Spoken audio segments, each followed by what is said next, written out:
Quint. I'm Erin. Totally knew the answer to that question, and many more. Yes. Brilliant. Yes. I'm brilliant. So we're continuing our prattling on about editing and why you have to do it, even though it is akin to torture. I don't actually think we're talking about editing this time. We are. We're talking about what happens when you're done editing, why it makes such a smooth product, and I think alcohol happens. Actually, that happens during editing. What happens in my coffee? I set it over here because you can't be trusted with weaponry.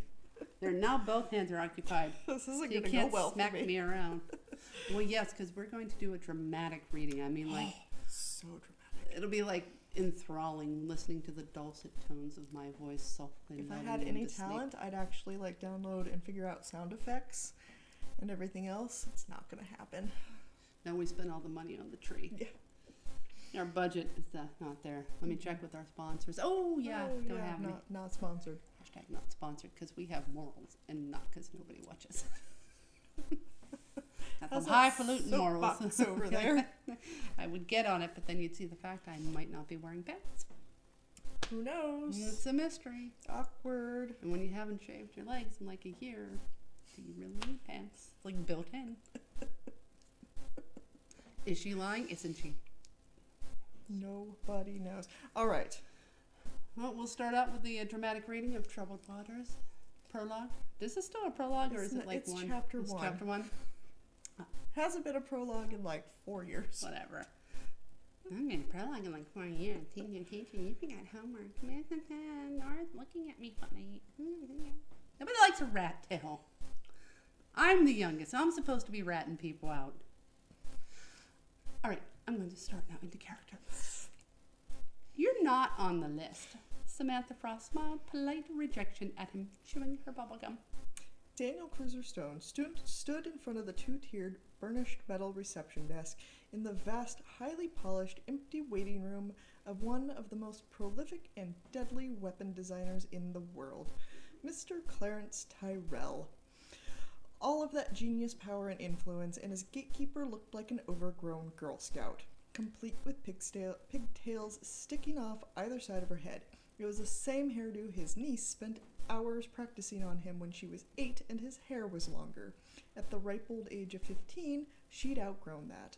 But not Frost. I'm sorry, Mr. Tapping at her keyboard in a sea of Hello Kitty and rainbow unicorn crap. Frost looked at the... Sarah. Is it really Sarah? We're sticking with that. Sarah armed security badge clipped to his chest, comparing the blue hair, brown eyes, and stiff smiles to the flesh and blood face. Walker, but there's no record of you on Mr. Tyrell's security team, Miss Frost said. No kidding. Cruiser curled his hand into a loose fist to keep his fingers from drumming at her desk. He shouldn't even be here dealing with this. He was a medic, a damn good one, and nobody in this lobby was fucking dying. So why was he here? Because his well-oiled, finely tuned Grey Ops team that specialized in doing the absolute impossible couldn't get their shit together. Instead, the best tag team con man duo got sent back with their tails collectively between their legs. All of that training, skill, and ego, and they got their asses handed to them by a Muppet-looking reject with pink pom-pom hair ties. He laughed until he wound up in Chance's stupid, ill-fitting suit. The suit fits perfectly. It's on the wrong body. Sorry, Chance wanted to make that known. Go ahead. Chance's stupid, ill-fitting suit, trying to talk his way past Frost into Tyrell's eccentric lair. Less than 20 feet away was the door that stood between him and the world's most innovative weapons. His team alone killed more people with them than he could count. He'd also sewn up more wounds, medevaced more victims, and declared a time of death from more maleficent use of Tyrell's weapons than any other manufacturer. Cruiser loved the sleek weaponry, flawless trigger pulls, high-end optics, and interchangeable parts of Tyrell's designs, but he hated the destruction and suffering they caused in the wrong hands. And now, the ones they cause in his own hand, he's totally cool with. He is fine with that. And now, top-secret prototype designs from Tyrell were on the dark web for sale to the highest, most trigger-happy fanatics bent on world domination. No way in hell Cruiser's team was going to let that happen. Only 4 people could be behind the leak, and Miss Frost was on the list. Yeah. Oh no. It's not a touchscreen. I didn't touch the screen. No, you clicked on it. You clicked on the trackpad. I did not. We totally planned this. Go back to Miss No. Frost. Right there. Do No, you I want to have be Tyrell or shall I? There we go. You go. Thank you for staying for our intermission. I have to be both of them then. I'll be here. Not rehearsed. Miss Frost, a voice barked through the intercom. Yes, Mr. Tyrell, she answered politely, benignly, still smiling at Cruiser. He didn't return the gesture. She was watchful despite her perkiness, as if she didn't trust him because he wasn't on the list. It made him feel like he was back in church, stiff and uncomfortable in a suit and tie, watching his father booming down a sermon. I need a blowtorch. Nope. Sorry, Miss Frost countered. You can't have one, not since you set off the sprinklers and flooded the building. The insurance company made you sign a contract, remember? What kind of simple-minded assistant can't even get a welding tool? You're fired. Sorry. She categorically was not sorry. Still smiling, still tracking Cruiser, she spoke to the speaker.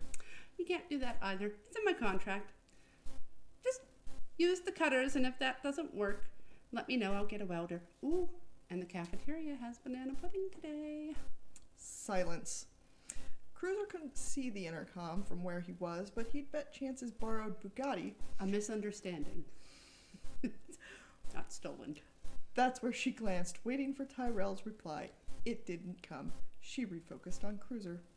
Raising his brow, he channeled a distant reserve for wading through bullshit and feigning patience. A deep, exhaustive breath escaped him. Why the hell couldn't Chance and Fletcher figure out how to take care of this chick? It wasn't hard. Divide and conquer. They did it all the time. Frost countered his raised eyebrow with 2 of her own and the ever-present polite smile. Sorry about that. Which made it his turn to talk in this little shindig.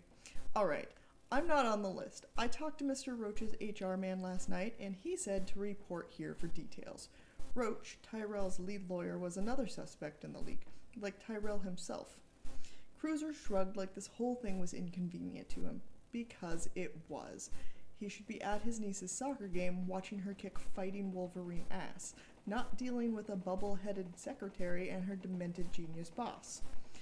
You want to call my boss? Tell him why I'm going home instead of chaperoning your boss? Certainly. She picked up the phone, dialing as she spoke, as if making calls and excusing strangers from work was her favorite thing to do. I'll make sure you're reimbursed for time and travel expenses, too. Great. Too bad she wouldn't be speaking to Roach's HR guy.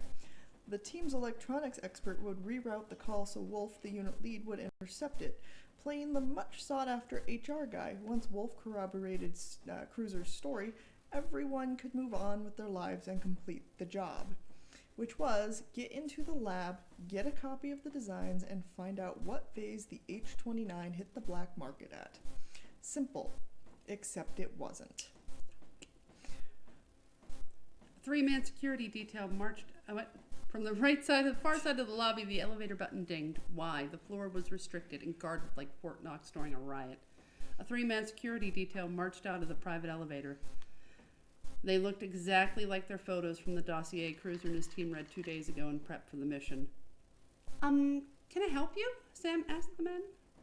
Personnel didn't show up early, and they sure as hell didn't come to Tyrell's restricted floor looking all shades of serious and out of place.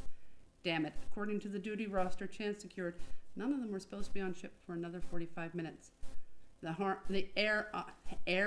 hair. See, we sometimes catch typos in this too, which is why you should always read it aloud. The hair on his arm stood up. Shh, don't listen to her. Don't listen to her. Good? Acutely aware of the weight of his 9mm, Cruiser's nerves were suddenly on high alert. Hand drifting closer to his shoulder holster, he moved towards his left so he had a good view of the lobby and no one could get behind him. The floor had controlled access, one way in and out, and it was through that elevator and then 800 feet of coverless lobby. It kept any threat to Tyrell and his lab at a distance with enough time for whatever defense mechanisms were built in to be triggered. The only option to get into the lab was subterfuge. Hence this damn suit and fucking scam to get to Tyrell instead of going in and pulling him out. Of course, while Cruiser stared down a serious threat, Frost found her smile again. This time it was the one for reserved to politely inform people that they were not allowed. He knew she used it on him several times already. Facing Davis, who was leading the three-man formation across the open lobby, Cruiser kept Frost in his periphery. These guys were either expecting trouble or planning to make some of their own. Davis lifted his right hand, reaching back under his jacket. There was a barely perceptible click of a holster being unlatched. Cruiser moved, twisting, diving over the desk, wrapping his arms around Frost's waist before Davis's gun could get pointed dead center between her pigtails. It didn't matter what list you were on, he wasn't going to stand by and watch someone get murdered. His own weapon out, Cruiser spun them both to the safety of the ground behind the heavy desk. Awesome. Now he was protecting a suspect who was too startled at the sight of guns to do anything other than freeze in place like a deer caught in the headlights of a train. Gunfire echoed around the room. Bullets striking the wall above their heads,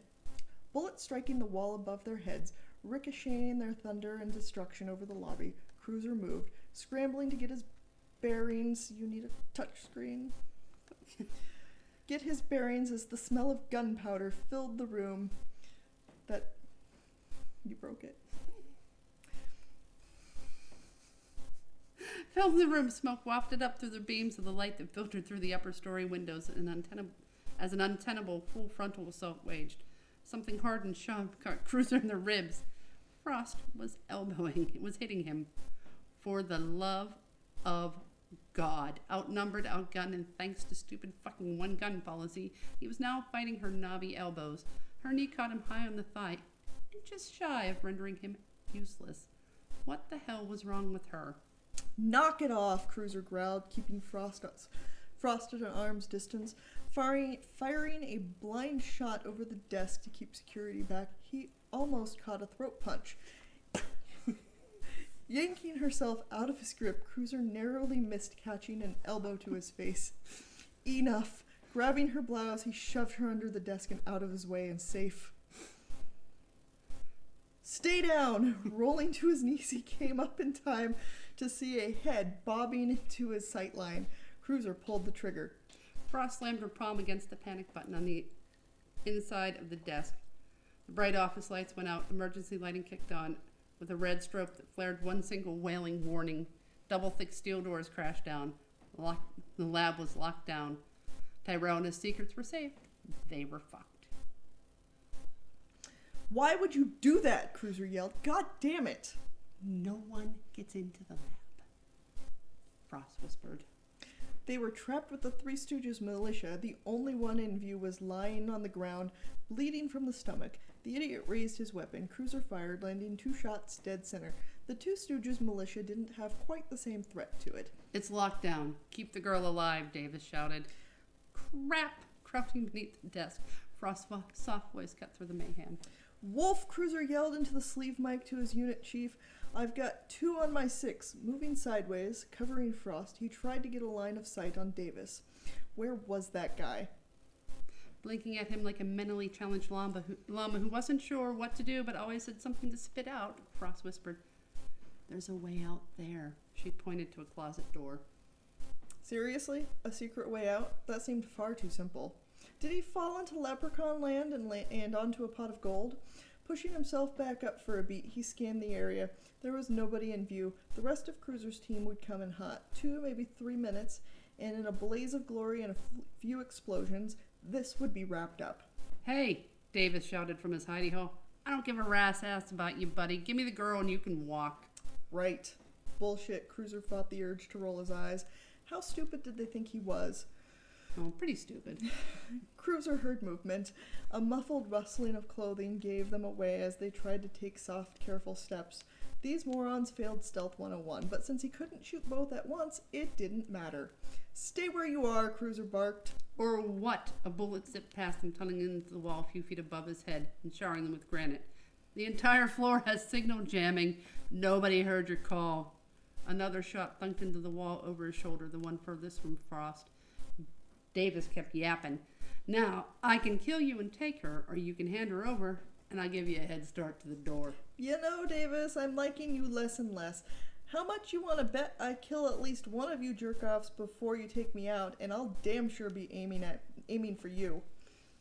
Davis didn't answer. Cruiser glanced at the high gloss floor and grinned. There was a reflection moving along. A few feet to Cruiser's left, someone was getting ready to take aim and step in for the kill. Get in the closet. Cruiser didn't wait for Frost to react. Rolling onto his stomach, arms extended out, he wrapped himself around the side of the desk and fired. 2 quick pulls of the trigger, center of mass, and there was nothing left beyond hot air and the automaticity of life escaping his body. It's a thing. It's a real thing. Shots rang out again. Bullets buried themselves into the floor where Cruiser had been laying by the wall.